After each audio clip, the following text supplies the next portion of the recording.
Hello, my name is Jules Schulman, and I am joined by Grandmaster Hikaru Nakamura. Thank you for being here today. What's your take on the recent conflict between FIDE and freestyle chess? Yeah, so I think the conflict is definitely net negative for chess. I think there are issues on both sides. I think certainly FIDE is overreaching a little bit. The threats they made towards players, trying to force them to pick or choose, based around the wording of the event being called a World Championship, is questionable. On the other hand, I think Freestyle, perhaps they could have handled the situation with a little bit more tact, maybe not been so antagonistic towards FIDE. But at the end of the day, I don't really think it's a situation where any side won. Ultimately, I think both sides came out looking much worse because of it. So I don't think it was a good thing. How has your relationship with Magnus evolved and changed over the years? Well, I think my relationship with Magnus, we're obviously very big competitors, pretty much from the time that I broke through, and he actually broke through around the same time, around like 2007, 8, 9-ish.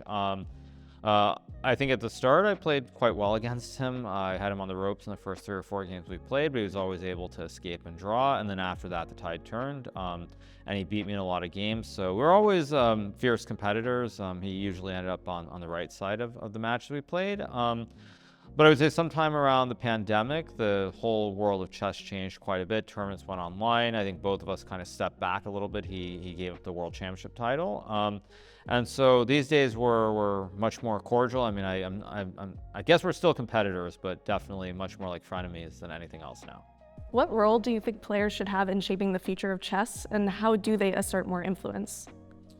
Well, I think it's very difficult for the players to assert their views or how they feel about the game, because primarily chess is a zero-sum game. You have a winner and you have a loser, and that mindset, I think, permeates all aspects of how chess players view life. So it's very difficult to get a group of players to work together towards a common goal, because the assumption is that one player will do something for their own reasons, or they'll have their own motivations, which are separate from what another player will think. And so it's very difficult. I also think chess players, while they're very good at thinking when they play the game of chess, they're not particularly good at strategizing away from the board and sort of looking at things from the longer term view. So I think it's very difficult to end up in a situation where the players know their true value. I think a handful of players are very good at that, but it's a situation where the players need to think about, what do they want chess to look like in 5 or 10 years instead of, what do they get today? And I think that unless players as a collective whole start thinking about chess that way, things are not going to change. I think that the governing bodies like FIDE will have all the power. So it's tough. I think, you have to look at the longer term, longer picture, hope that something will happen that will be good for chess and will benefit you 5 years from now.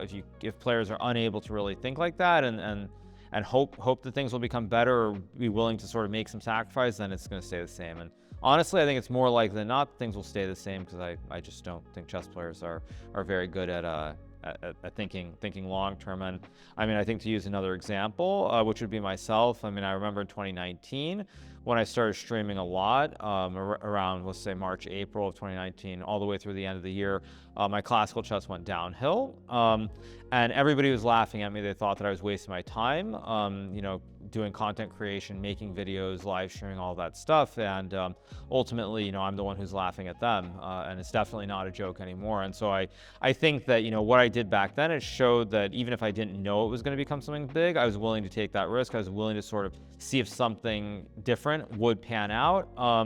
And so unless chess players start to shift their view and they really start to think about that long-term gain or long-term potential, it's never going anywhere. And we'll see, but I'm not optimistic.